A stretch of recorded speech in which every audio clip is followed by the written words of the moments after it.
And I want to let you know that you have not been forsaken. You would never forsake yourself. Activation is happening. It's happening also in a lovely manner. It's a gradual thing. You don't want to really turn this thing on completely right away. Few can see the face of God and live. The following clip is exclusive content from the University. Access over 300 videos and 26 courses with advanced metaphysics on demand. Jump in live chats with Savan and the rest of the tribe. New materials are available monthly along with guides and regiments. Subscribe today and save $25 off your first month membership. Links are in the descriptions. Subscribe to Secret Energy TV or this channel for future show notifications. Have you ever been in a display of the power of nature? Just for one moment to realize, man, this thing has a lot of power in it. And so you can again imagine for our ancestors, that's why some of them was like, man, the gods are terrible, because they had lost the ability to soothe those elements, which was what mysticism was. And in the ability to soothe the elements, you would discover your godlike powers. But you will only discover them through love. And here's why. The only reason why I would stand in the face of a storm is because it was coming to destroy something that I loved. Other than that, I'd have been gone. Think about it.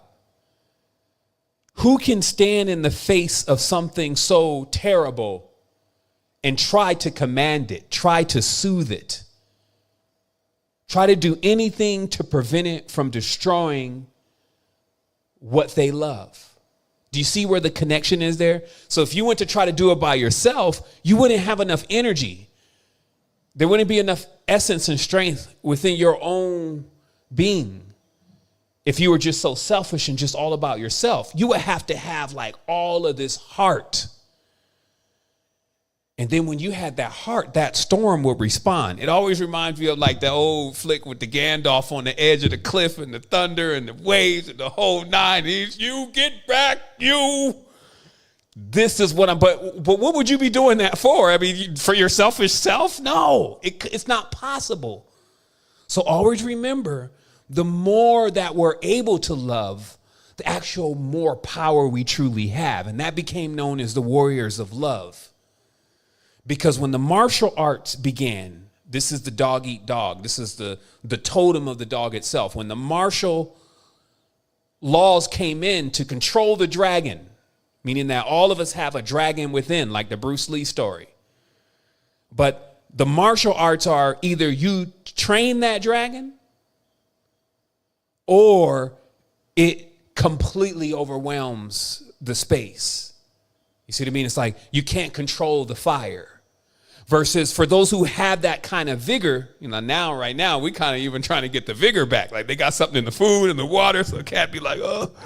But you can imagine, 4,000 or 5,000 years ago, that guy is not really going to go without the outsourcing of energy and vigor of what is inside the body. Like think of a lion and just how much pent up force that's there. You need to run.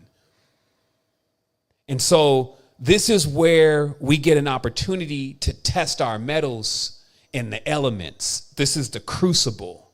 This is the urn of the blacksmith earth. And all of the other fictitious programs that are running tonight, they're just canceled because we're going to be so dialed into the original. It's going to be going on all around us. And we're going to focus on that so that we understand exactly how to reacquaint ourselves with the elements or the elemental forces, if you may. Now, as I mentioned, the activation is still happening. So if you're imagining that somehow the door has been shut, like if you're just in that state, because I have to speak to everyone. Now remember, there's folks who've been in here since the beginning, so they all the way up and back down again and all the way back up again. So, in that respect, they're holding space. But this message is truly for those that actually are still struggling a bit in the matrix. And I want to let you know that you have not been forsaken. You would never forsake yourself. activation is happening. It's happening also in a lovely manner. It's a gradual thing. You don't want to really turn this thing on completely right away. Few can see the face of God and live. That means to truly see yourself, not through the two eyes, not through the ein, right? Okay, so these two eyes that you're looking through, these are called the ein. And it's because, as I said, each part of the body is its own thing, but they're all together in harmony. That's why they all do different things. It's just smells, but it has its own thing going on. But the eyes, this is why they be showing you on the Avengers movies now. They just be battling an eye now, because that is the external eyes. And the eyes wanting to have an experience. The great I am wanting to have an experience through what it sees, versus we have an eye here. And when we close our eyes here, our world then lights up. So we understand the realm of the ein, but we also understand our realm of the secret door. The secret door here, also known as death. And so this activation is happening. And as I said, the best thing you can do, because I'm just going to go through my notes here to stay in gear, the best thing you can do is to keep showing love. And I won't tell you, but every time we get on here, remember the hardening the heart thing is a power that is used against us. A technology that can make us not want to care anymore or love people anymore.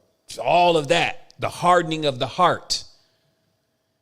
And remember, you will be literally giving up on yourself, because total regeneration, immortality, is actually based on you figuring out how to turn this thing on, and how you figure out how to be in love with everything. That's what the sun is doing, as I mentioned. It knows how to mate or couple with everything. It inseminates, impregnates everything. So that's inheriting, as they call it, the P as a symbolism.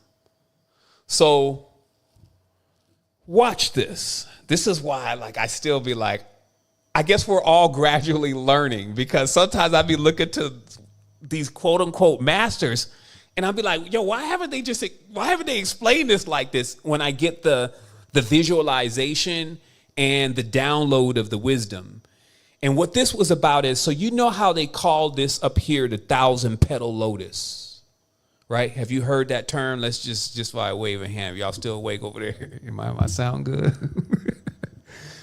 Let me turn this thing this way. The 1,000-petal lotus. So what are they saying?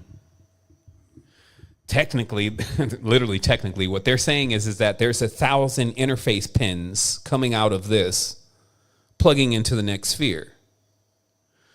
However, it turns out that word that we're translating as 1,000, just like that word that I showed you, the other trivibes, which meant 1,000,000, but it actually means the highest number that we're going to count.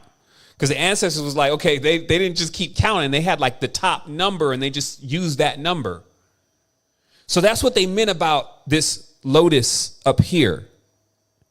And then I realized that every strand of your hair, every follicle inside of your brain is the pins, if you may, into the stars.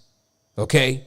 Now, that sounds simple to you. You get it. You're like, okay, exactly. That's exactly how it's working. That would allow us to be able to receive inspiration from every single part of the source. And of course, one part of that grid would be on, but it's just awareness that neurological tentacle head is actually plugged in through what name should I give it? It doesn't even want a name. Through something that has a countless amount of connections. It's really countless to you, because are you going to sit there and count your hair? Imagine us sitting there and be like 1, 2. Okay, hold on. I think 1. Oh shoot, that one fell out. You see what I mean? So it's a lot. So I'm going to show you step by step the depth of mysticism and what we're really involved in here and what our ancestors were tapped into and how all of the planets have something to do with our cultivation. That's the best word today. Cultivation here on earth as more truth is revealed. So just remember now, I just want you to make sure you keep that visualization of the beings that I'm talking about that you are with this connection to everything, mainly the stars. Because now we understand that the stars they influence, just like no different than the sun is influencing you and the moon is influencing you. There's more. Wait, there's more. A countless amount. So I had to step back for a moment because I started noticing this continuous pattern as I'm watching only patterns now. Remember, they're codes. I'm seeing the same phenomenon play out. Long-lasting friends, even loved ones, have one event that happens, and all of a sudden they never talk ever again. Damn. Even just on hindsight, looking at something like that, it's like, y'all spent years together. Y'all was clicking, gelling, the whole nine. And then that one day, I like to call it when we collide. I wanted to name a book after that, When We Collide. It just sounds like some magnificent thing to happen. When we collide. And you know what? And then you want to miss the person, but God hardens your heart. Because like you don't even want to be around him anymore. You don't want to see him anymore. You don't want to see pictures of him anymore. You don't want to see messages of him anymore. You don't want to see anything. You just start deleting everything and just trying to get everything. Every time you see something, it pains your heart. It makes your stuff beat weird for a moment.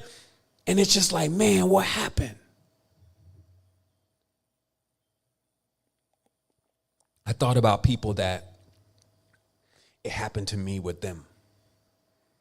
And I'm just so cool, though. I be showed up one day, just be like, look, I'm doing some research right now, and I just want to know, what were you thinking? What was going through your mind that day when you betrayed me? You know what I mean? Like, because we was going so well. And I realized what they would say. Because remember, we love we, so I'm not talking to anybody else but myself. Seeing what happened. How did we break up? And it would be because of the influence of the emotion ocean. The influence. You didn't mean it to go that way. Had it been up to you, y'all would have still been together. But something happened, and now you're betwixt. So what is that? Now, as I said before, to be bound to time, actually, as the Egyptians called it, to be bound to time is literally to be connected to the stars. Because for us specifically, we have 365 days a year. We say that we're born on a specific day, and then we say that day is our birthday.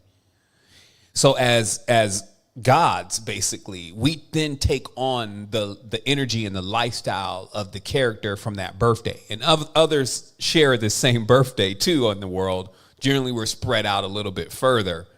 You generally won't go to a house and everybody's got the same birthday, right? So the stars are spread out, but it's most important to see that there is a character. This is so important. The ancestors didn't just play dot to dot with the stars and make up stories on the constellation. They knew there was a story or an energy that was coming off of every star, and every person in retrospect, when being bound to time, would be playing out that role until they became unbounded. And that's why I say, if you read the beginning of the Emerald Tablets of Thoth, even though there's lots of misconstrued knowledge in there, just from a level of who was playing the roles that were being referred to, the knowledge is still intact when Thoth mentions how he is not bound by the dwellers of the threshold, that he can go and consult with them, but he's not bound like they are to time. So you are boundless, ageless. So I just want you to remember that sometimes when you feel a certain way, don't neglect to consult the stars, meaning to see what else is going on in the field and the vibratory energy. That if you have been guilty of an idle mind, as they call the devil's workshop, that somehow you may have drifted to the course of the stars. Technically, you wouldn't be off course. And when stars even come into their collision, because that's how more stars are created, they're rocks smashing against each other, that may have been the end of your relationship with somebody, unless you chose to actually steer that course, because you're actually really a time traveler. So you could go in and you can right all wrongs. These are our powers. See, they've been holding our powers. That's why it's so hard to access them. Because this is stuff we don't want to do. I don't want to forgive them because you can't access it. Your heart's been hardened. That's what sorcery does.